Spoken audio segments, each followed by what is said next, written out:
pharyngitis in order to be able to order and do a strep test.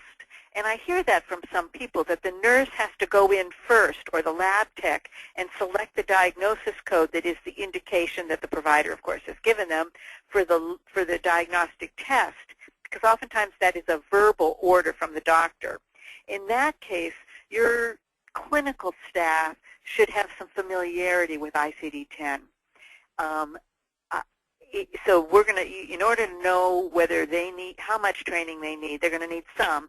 In order to know how much training they need, you're going to have to look at your workflow and see what they're doing in ICD-9 now. Maurice? Oh, that's great. That's great. Another question that came in, how can we get our physicians to take this seriously? What kind of training should we do with them? Oh, you know, I feel this way sometimes, too. I'm like the boy who cried wolf.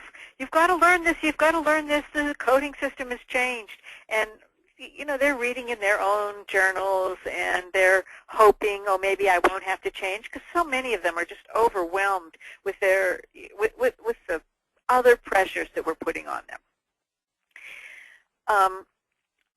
When I talk to physicians, I often say to them, the first thing you want to think about is having a line of credit or some cash on hand.